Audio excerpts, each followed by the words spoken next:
Graça e paz, que Deus abençoe a sua vida, que Deus abençoe a sua família rica e poderosamente. Eu deixo aqui esse lindo louvor, essa expressão de louvor a Deus, antes de começar a palavra. Que Deus abençoe a sua vida e a sua família, poderosamente, em nome de Jesus. Aleluia, Senhor. Obrigado por essa oportunidade, Pai, de estarmos aqui nesse monte, te adorando nessa manhã, te louvando. Aleluia. Obrigado pela tua misericórdia, Senhor. Aleluia. Mato molhado anunciando. Aleluia, meu Deus. Obrigado, Senhor. O Senhor tem cuidado de nós. Aleluia, Senhor. Aleluia. Fala, Pai. Eu me humilho, eu me diminuo, Senhor. Mas me usa, Espírito Santo, através dessa palavra, dessa meditação do dia de hoje. Aleluia, Deus. Glória a Deus. Aleluia. Que hino, né? Que letra tremenda, não é verdade? Isso é para você que é da antiga, não é verdade? Quem é da antiga vai lembrar desse hino. Eu gostaria de trazer, então, a meditação do dia de hoje. Está no livro de Número, um dos Pentateucos de Moisés. Para você que não sabe, quando nós falamos de Pentateuco, estamos falando dos 5 livros escritos por Moisés, pelo profeta Moisés. Os judeus vão chamar de Torá. E nós estamos aqui então com um desses livros, os Pentateucos de Moisés, aberto então no capítulo 13. Eu vou fazer a leitura a partir do versículo 25, aonde a palavra diz assim, ó: o relatório dos espias recebido com incredulidade. Antes de fazer a leitura dessa palavra, eu gostaria de dizer para você que muitas são as pessoas nos dias de hoje que o fato delas terem aceitado a Cristo, aceitado a Jesus na sua vida, existem pessoas que acham que não vão passar mais por dificuldades ou por problemas. Eu acho que tem muita gente deixando de ler a palavra. Me perdoe a expressão que eu vou usar aqui. Tem muita gente assistindo desenho de super-herói. Porque tem pessoas que acham ou pensam que pelo fato de ela ter aceitado a Cristo a sua vida, o Senhor Jesus como seu único e suficiente Salvador, isso isenta ela de problemas. E o fato de você ter se tornado um cristão não isenta você de nada, de nenhum tipo de problemas, muito pelo contrário. Você vai vir em algum momento da sua vida passar por alguma dificuldade, problemas que vão provar a sua fé para que verdadeiramente a sua fé venha a ser aprovada e verdadeiramente essa fé não venha a ser uma fé somente teórica, mas uma fé prática. Então, antes de fazer a leitura, e é baseado nisso que nós vamos ler a palavra de hoje, a palavra que o Senhor nos entregou, a revelação que o Senhor nos entregou, é que o fato de você ser um cristão não te isenta de passar por dificuldades ou por provas na sua vida. Eu sei que tem muitos líderes religiosos que pintam um mundo de faz de conta para os seus membros, para os membros da sua igreja. Eu estou aqui para falar da parte do Senhor, porque a palavra vai dizer: conhecereis a verdade e a verdade vos libertará. Que viver com Jesus não é esse faz de conta que muitos têm pintado para você, somente para angariar mais pessoas dentro da igreja. Viver com Jesus é passar por provas, viver com Jesus é passar por lutas, é passar por dificuldades.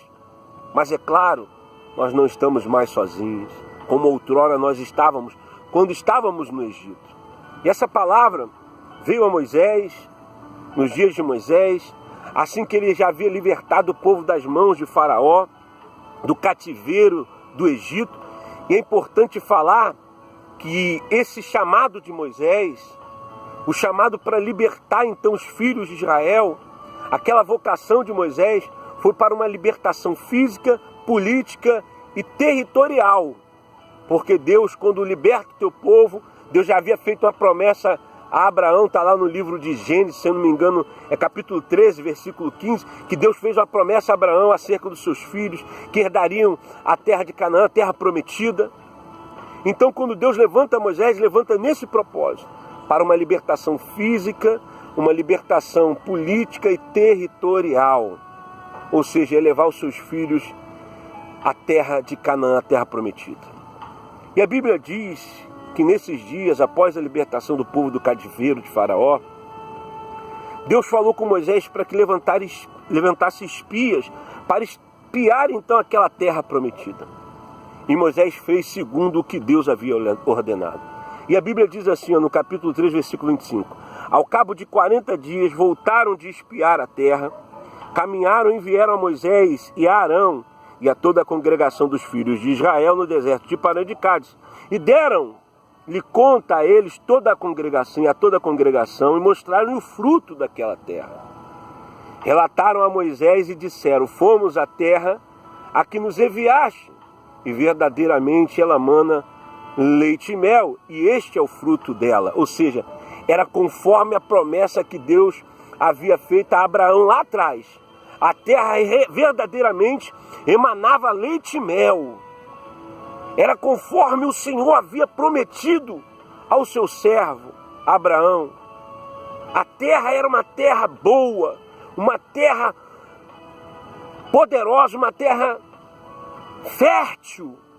E eles trouxeram como prova o fruto daquela terra. Aí no versículo 28 a Bíblia vai dizer assim, o povo porém que habita nessa terra é poderoso e as cidades muito grandes e fortificadas. Também vimos ali os filhos de Anak, os amalequitas habitam na terra do Neguebe, os heteus, os jebuseus, os amorreus habitam na montanha. E os cananeus habitam ao pé do mar e pelo ribeiro do Jordão. Ou seja, aqueles espias, alguns daqueles espias, eles começaram a olhar para a dificuldade que havia para eles entrarem, tomarem posse daquela promessa, tomarem posse daquela terra que Deus havia prometido. Lembra que eu falei no início da palavra que o fato de você ter aceitado a Cristo não te isenta de enfrentar provas e dificuldades? O fato de você hoje ser um herdeiro da promessa não te isenta de passar por momentos difíceis, não te isenta de você se deparar com problemas no seu dia a dia, no seu cotidiano. Foi exatamente isso, trazendo para os dias de hoje, que aconteceram com aqueles espias, com aqueles homens dos dias de Moisés. Deus havia feito a promessa. E na primeira dificuldade, no primeiro obstáculo, eles já começam a olhar para a dificuldade, começam a passar o relatório de forma negativa. Não, a terra realmente é boa, mas aquela terra já está habitada. É como as pessoas nos dias de hoje. Ela está na presença de Deus, ela confessa uma fé em Cristo, mas quando surgem dificuldades, ao invés dela olhar para a promessa, ela está olhando para as dificuldades. Foi isso que aconteceu com algum daqueles espias.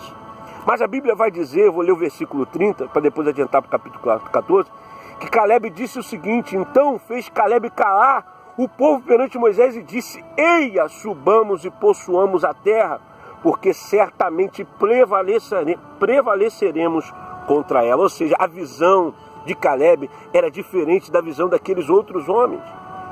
Caleb viu mesmo que aqueles homens viram, mas Caleb acreditava plenamente na promessa. Eu quero deixar aqui então uma palavra da parte do Senhor para você, meu irmão. Creia na promessa, não olhe para as dificuldades que surgiram à sua frente. Eu falei que o fato de você hoje ser um cristão não te isenta de passar por dificuldades. De repente você recebeu uma palavra, de repente você se levantou contra você uma doença, se levantou contra você um problema familiar e você está aí prostrado. Você está aí se lamentando, porque foi isso que aconteceu também com aqueles homens no capítulo 14. Eu vou adiantar um pouco porque é longo a leitura. Diz assim, ó, levantou-se, pois, toda a congregação e gritou em voz alta, e o povo chorou aquela noite. Todos os filhos de Israel murmuraram contra Moisés e contra Arão.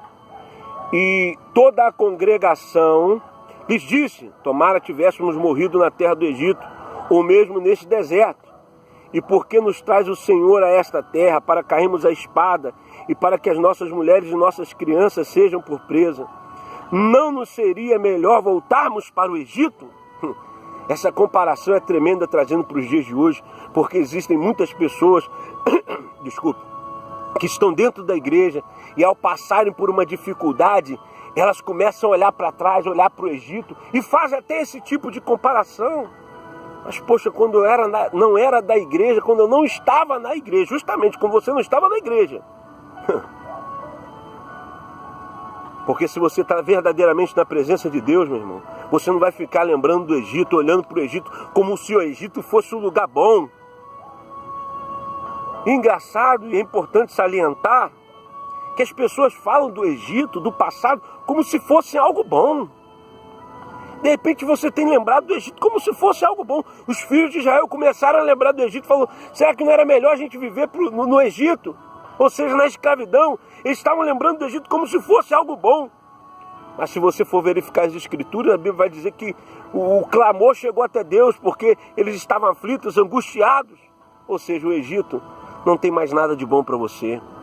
Eu sei que existem momentos na minha vida, na sua trajetória de cristão, que somos tentados a olharmos para o Egito novamente. Quando eu falo olharmos para o Egito, eu estou falando de situações que nós somos levados para sermos tentados a olhar para o passado, a olhar para trás. Mas eu quero dizer da parte do Senhor, ainda que você esteja passando por esses dias, por esses momentos, que o Egito não tem nada de bom para você. Haja vista que foi de lá que o Senhor te tirou. Haja vista que foi de lá que o Senhor te resgatou com mão forte. O Egito não tem nada de bom para você, meu irmão. Olhe para frente, marche. Faça como Deus falou para Moisés e os filhos de Israel, quando eles clamaram diante do Mar Vermelho. Marche, diz que esse povo marche. Olha para frente, meu irmão. Para de olhar para o Egito. Para de olhar para o lugar da onde o Senhor te tirou. Deus está falando para você que Ele tem uma nova história, que Ele tem uma nova terra para você. Tome posse disso aí agora no seu coração. Quantas não são as pessoas que elas acham, né, que aceitar Jesus é viver num conto de fadas. Pintaram para ela esse mundo. Haverão dificuldades, o próprio Jesus nos ensinou isso. No mundo teríamos aflição, mas que nós deveríamos ter bom ânimo. Ou seja, tenha fé, tenha bom ânimo. Levante-se dessa prostração que de repente você está aí, que você foi colocado por causa de uma palavra negativa, por causa de um problema que se levantou contra você, meu irmão. Eu quero dizer da parte do Senhor. Eu falei de Moisés que ele veio para um resgate físico, para uma libertação física, política e territorial daqueles filhos de Israel. Mas eu quero dizer que Jesus, ele veio para salvar os seus filhos, salvar também aquelas ovelhas que não era daquele aprisco. E ele veio te resgatar do reino de trevas para o reino de luz e de amor. Se apegue a Jesus, se apegue ao Senhor, e não importa quais sejam as dificuldades que se levantaram contra você, fique firme. Eia, subamos e possuamos. Essa é a palavra que eu quero deixar de meditação para você no dia de hoje. E se afaste de pessoas murmuradoras, pessoas que só se aproximam de você para falar de derrota, de fracasso. Seja surdo para essas palavras, para as palavras de fracasso, de derrota. Seja surdo. Ouça a voz do alto. Está vendo esse céu lindo? Esse céu maravilhoso? Ouça a voz que vem do alto, meu irmão. Eia, foi o que Caleb disse, seja um crente, Caleb. Eia, subamos e possuamos a terra. O Senhor nos chamou para uma libertação de reinos, o Senhor Jesus Cristo. Diferente de Moisés, por isso que o sacerdócio de Jesus é maior do que o de Moisés. Porque Ele não nos chamou somente por uma libertação física, mas por uma libertação espiritual, de reinos. Do reino das trevas, do reino do Egito, para o reino da luz. Meu irmão, é certo que em algum determinado momento, como eu falava, nós vamos enfrentar provas. Mas o que há de por vir depois dessas provas? O que o Senhor tem preparado para aqueles que o amam, nem olhos viram, nem ouvidos ouviram e jamais penetrou em coração humano. Vale a pena você perseverar, vale a pena você ficar firme nessa fé. Vale a pena você hoje lutar para então entrar na terra prometida, na nova Jerusalém. A Bíblia diz aqui, vê essa meditação agora, Apocalipse capítulo 21, versículo 4, ele diz assim: enxugará dos seus olhos toda lágrima, e a morte já não existirá, já não haverá luto, nem pranto, nem dor, porque as primeiras coisas passaram. E aquele que está sentado no trono diz: eis que faço nova todas as coisas. E acrescentou: escreve, porque estas palavras são fiéis e verdadeiras. Tome posse disso. Aqui nesse mundo tudo é passageiro, meu irmão. Aqui tudo passa. Hoje você tem, amanhã você pode não ter. Hoje você tem um belo carro, amanhã você não pode ter esse belo carro. Hoje você tem um bom emprego, amanhã você não pode ter. As coisas desse mundo são passageiras. O que eu quero dizer para você, eu coloquei o exemplo do Pentateuco de Moisés de Números, daqueles filhos que estavam olhando para as dificuldades de entrar na terra prometida, na terra que Deus havia prometido a Abraão, mas trazendo para hoje. Eu estou falando para você, não olhe para as dificuldades, porque certamente elas surgem para tentar nos impedir de entrar na nova Jerusalém. Aleluia! Tome posse dessa palavra. Lá não haverá pranto, lá não haverá choro. E é por lá que nós estamos lutando, é por esse lugar, Nova Jerusalém, que hoje nós passamos por todas as provas e dificuldades e perseguições e continuamos firmes e continuamos inabaláveis para entrar nessa terra. Não olhe para os gigantes dos dias de hoje.